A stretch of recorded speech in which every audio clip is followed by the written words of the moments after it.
Olá, bem-vindo ao curso de Introdução ao Geoprocessamento com TerraView ou QGIS. Eu sou Imar Lopes, instrutor desse curso na modalidade online. Bem, nós entramos aqui então na parte 4, aula 6, e nessa aula a gente continua trabalhando aí as técnicas de processamento digital de imagem e nós vamos falar um pouco aqui sobre classificação, né?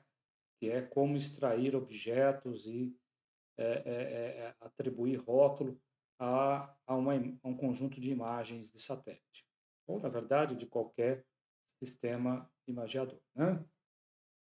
Bem, o que é a classificação de imagem? Nada mais é do que a extração de informações para reconhecimento de padrões ou objetos homogêneos. Então, a gente observa, por exemplo, que nessa região aqui, correspondente a essa mancha verde, né, mais clara, mais viva, né, que corresponde a uma vegetação mais intensa. A gente tem um talhão de reflorestamento aqui, mas ele não é totalmente homogêneo, né? Ele tem vários tons de verde aqui que reflete, né, o que a gente tem nas bandas de satélite, né?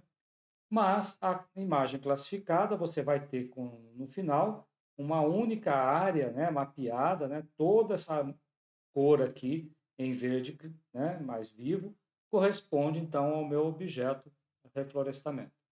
Então, como resultado de uma classificação da imagem, nós temos que os pixels, ou um conjunto de pixels, né, formando uma região, né, que também é uma técnica preliminar à classificação, né, a gente fazer a segmentação da imagem. Isso não será abordado nesse curso, mas existem várias técnicas, né, para chegar à nossa imagem classificada, né, e ter ela mapeada aqui para temas ou rótulos, né? Então, na entrada, a gente tem um conjunto de bandas, né, os pixels aqui serão associados a cores, né?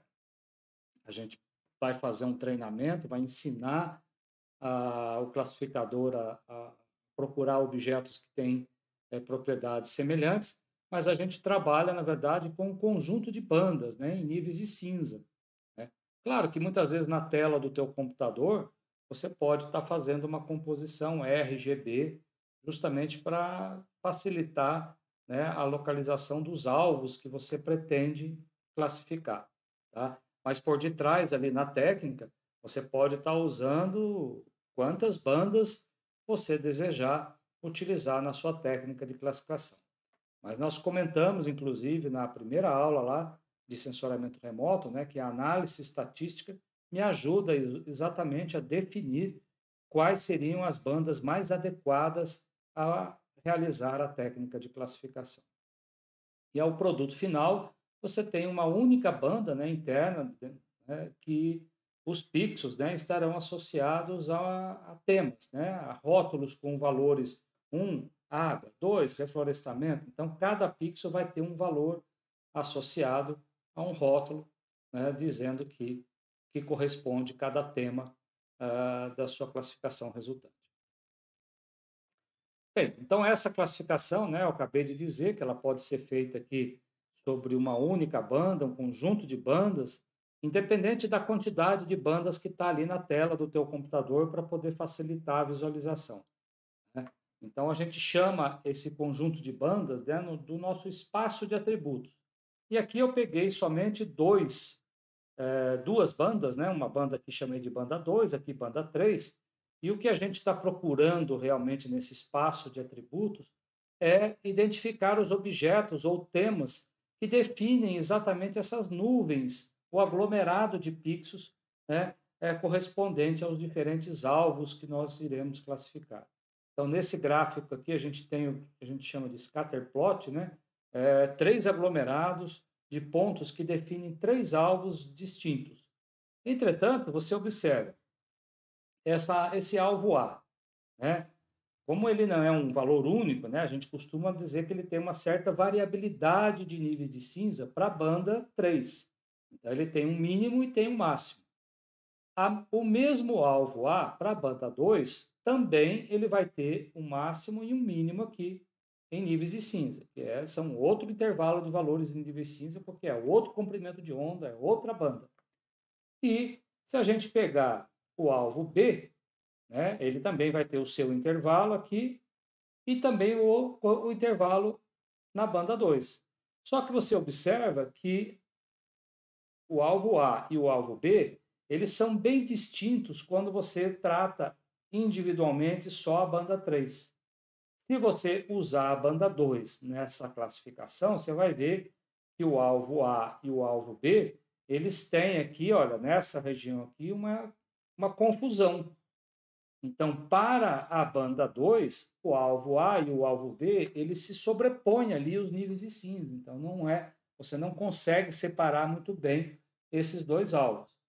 Já o alvo C, né, ele é bem distinto na banda 3, né, dos demais, mas e também ele é bem distinto do A e do B quando se trata da banda 2.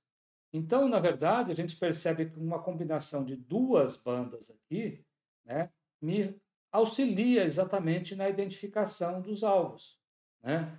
Claro que eu tenho que procurar as bandas que melhor cria exatamente essa separação entre os diferentes alvos. E se você trabalhar com bandas onde a correlação entre elas é alta, ou dos alvos que você quer extrair, a correlação, né, lá da estatística, essa correlação é alta, o que vai acontecer? Você vai ter uma certa confusão e vai ter resultados aí imprecisos, justamente porque existe uma sobreposição entre esses valores mínimos e máximos para uma determinada banda. Bom, na literatura existe aí diversos classificadores, eu coloquei o nome de algum deles, como vocês muitas vezes encontram aí na literatura, né? E esses classificadores podem ser tipificados aí quanto à forma de classificação, né? O tipo de análise que é feita. Se é por regiões, isso é previamente, eu tenho que ter áreas previamente definidas, ou se é analisado pixel a pixel isoladamente para cada banda ou né, do conjunto de bandas que você está utilizando na técnica.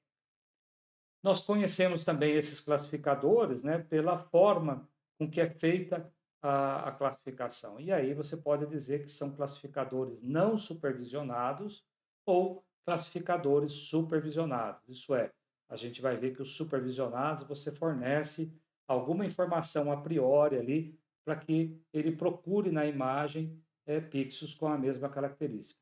Ou não supervisionado, ele simplesmente delimita os diferentes alvos e depois você vai dizer o que são cada uma daquelas cores que foi extraída da imagem classificada.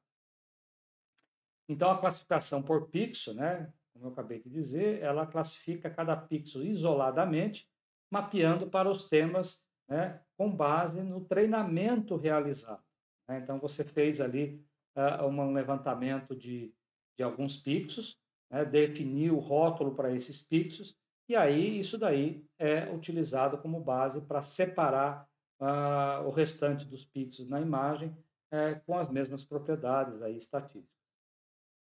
O classificador por regiões, ele classifica as regiões a priori usando um conjunto de pixels, e aí a gente vai ver que tem algumas técnicas lá para dizer o tamanho dessas regiões, né, que serão separadas, mapeando os pixels, né, dessas regiões para um conjunto de temas. E aí você pode usar, então, a classificação supervisionada ou não supervisionada para exatamente definir o que são cada uma dessas regiões. E o supervisionado, né, na literatura, o critério de se é supervisionado ou não, né, você, como eu disse, você fornece a priori um conjunto de temas com as quais né, ele vai usar para poder procurar pixels semelhantes. O não supervisionado, você não fornece nenhuma informação a priori relativa ao conjunto de temas. Mas você usa alguma técnica de agrupamento ali, né? No caso, existem as técnicas de segmentação, né? E tem vários algoritmos na literatura para definir essas regiões a priori. Bom, os classificadores conhecidos como classificadores por pixels, que são supervisionados, a maioria deles, né? Nós temos aí a distância euclidiana, como exemplo, e você associa cada pixel a um conjunto de tema, cuja distância euclidiana ao seu valor do seu valor ao valor médio da classe é o menor, né? Então, por exemplo, voltando aqui no meu espaço de atributos, eu tenho esse espaço de atributos do alvo A, do alvo B e do alvo C. Se eu pegar um pixel que está entre A e B, onde está aqui o ponteiro do mouse, esse pixel ele está mais próximo do valor médio de A ou do valor médio de B. Então, se ele estiver mais próximo ao A, o pixel que estiver aqui entre os dois, né, será identificado como alvo A. Isso também se você disser que o limiar de classificação tem que ser, por exemplo, 100%. Mas se você disser que é 100% e você só coletou 3 alvos distintos, né, necessariamente todos os pixels serão atribuídos a um desses 3 alvos. E a maneira de dizer que um pixel pertence a um tema ou outro é por essa distância euclidiana. A outra maneira é pela máxima verossemelhança, né? O famoso max ver. Ele utiliza parâmetros estatísticos ali como média, variância, para dizer, né, definir um critério de decisão se aquele pixel vai pertencer a um tema ou outro. Então, o que pode acontecer muitas vezes é que um pixel ele pode estar mais próximo de um alvo do que o outro, né, mas a variância de um outro tema ele é maior, e aí ele se parece mais com um outro tema. Então, é uma outra maneira, né, de separar usando aí parâmetros estatísticos. O processo de treinamento, né, na classificação supervisionada é muito importante para que você tenha bons resultados, que vai depender também, claro, do conjunto de bandas que vai estar lá por detrás na técnica de classificação, que pode ser completamente diferente das bandas que estão ali na tela para facilitar a extração dessas amostras.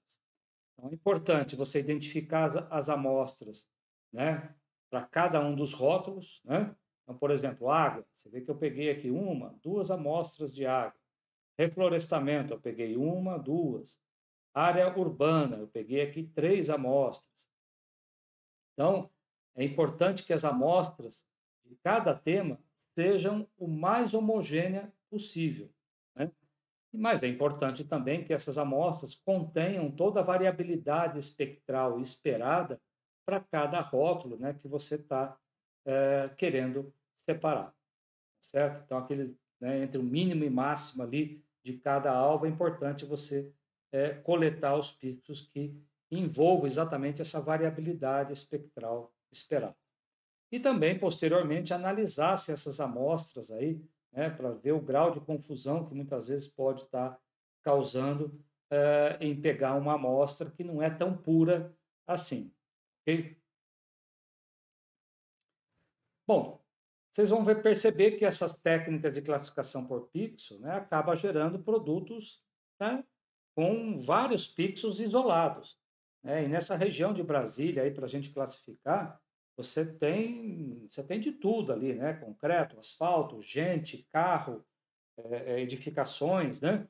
Então, você tem muitos pixels isolados aí numa imagem de 30 por 30 do Landsat, né? E aí existem técnicas para eliminar esses pixels isolados a partir de limiares, né? Que a gente chama de um peso que você vai dar um pixel central e um limiar para definir se ele vai mudar de região de tema ou não, né? Então, normalmente, essa técnica utiliza aí o princípio da filtragem, né? A gente viu aí na aula anterior como é que funciona aquela máscara que vai percorrendo todas as linhas da imagem. E aí é uma máscara de 3 por 3 que vai percorrer os pixels coloridos da sua imagem. Então, num determinado momento, né, imagina aqui, por exemplo, a imagem classificada original. Ele tem essa configuração aqui. Então, quando a máscara está nessa posição, ele vai ver, olha, quantos pixels eu tenho de uma determinada cor. Ele vai ver que a cor cian aqui tem uma ocorrência. Esse verde mais oliva aqui, ele tem quantos? Uma, duas, três. Está lá, três. O verde claro, ele tem um, dois, três, quatro. Está lá o verde claro. E o centro da máscara, ele tem uma única cor diferente. Um amarelinho lá. Uma situação como essa aqui, né? Tem um amarelo só ali no meio. Mas só que eu forneci um peso para esse pixel central de 3. Então é como se ele ocorresse 3 vezes. Claro que se ele tivesse outros em volta aqui também eu teria que considerar. Tá? Mas e aí a gente analisa, né? Faz aquela pergunta, né? No algoritmo aqui de refinamento, né? Existe, né? Nessa posição central aqui, que ele está com peso 3, existe alguma cor com acima do limiar 3? Existe, que é essa cor verde mais clara, né? E aí, o que ele vai fazer? Ele vai substituir aquele amarelo pelo verde mais claro. Tá bom? Então, dessa maneira, você consegue excluir esses pixels que fica isolado aqui. Imagina que isso aqui é uma mata-galeria, né? E você tem vários outros pixels isolados aí no meio. Então, não me interessa, às vezes, separar. É como se fosse uma vassourinha ali que você desse uma limpada nesses pixels isolados. Bom, basicamente, para executar uma classificação supervisionada por pixel, que é o que a gente pretende no nosso curso, né? É carregar ali a imagem que desejamos aplicar, carregar a imagem e se desejar aplicar um contraste, que é exatamente para facilitar a extração dos pixels, tá? Lembrando que a classificação vai usar a imagem original que está em disco e não aquela que eventualmente você modificou ali o contraste para ela ficar mais visível ali os alvos, né? Posteriormente, né, etapa 2, executar o treinamento. Isso é, criar amostras, e aí você pode definir essas amostras de forma retangular com o teu mouse ou poligonal. Né? Acho que na figura aqui deu para ver que existem algumas amostras quadradinhas e outras aqui com a forma de um polígono. Né? Quarta etapa, analisar as amostras. Então, muitas vezes os algoritmos aí te dão a matriz de confusão lá para dizer que se as amostras estão boas ou não na hora de fazer a classificação. E aí você pode tomar a decisão de eliminar uma amostra, criar outras e assim por diante. A quarta etapa é realmente aplicar a classificação, criar a imagem classificada. Então você sai de um conjunto de bandas, né, monocromáticas ali em níveis de cinza e vem para uma imagem classificada. Okay? E como quinta etapa, você pode executar aquela pós-classificação. Ela não é obrigatória, mas você pode usar então essa pós-classificação aqui para eliminar esses pixels isolados ou não, né? Bom, no TerraView, nós temos lá no menu processamento matricial classificador. Então, você entra no algoritmo aqui, na verdade, você escolhe antes ali quais são as bandas que você vai utilizar, né? Aí você entra aqui, você tem o tipo do classificador, nós temos todos esses disponíveis. Dependendo do classificador, ele vai te habilitar aqui esse ícone, que é para exatamente entrar na etapa de treinamento. E aí você pode usar um treinamento que já foi realizado, aí você pode carregar um shapefile com o seu treinamento, ou criar um novo treinamento definindo um rótulo, uma cor e adiciona. E depois você diz se essa amostra será poligonal, né, ou retangular. E aí você desenha sobre a área aqui da imagem, na tela lá do TerraView, e ao fechar o polígono, ele adquire, então, amostras daquele tema que está selecionado. Então, muito cuidado na hora de delimitar o polígono ou o retângulo, verifique qual é o tema que está selecionado naquele momento, tá? Para não pegar amostras erradas para um determinado rótulo. E aqui embaixo você pode também salvar aquele conjunto de amostras num arquivo shape para utilizar posteriormente até em outras imagens de outras datas, né?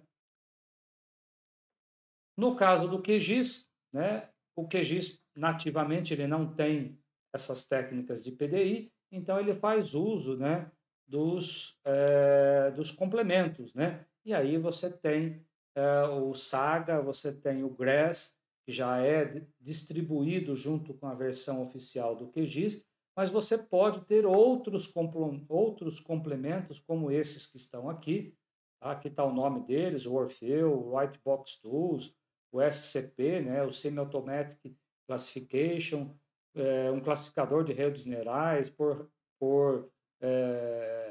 baseado em objetos, que é o GeoBia, né? Esse outro aqui com esse nome estranho. Enfim, você tem uma lista de complementos a mais que você pode usar aí com o QGIS. E aí eu vou utilizar esse aqui, que é o SCP.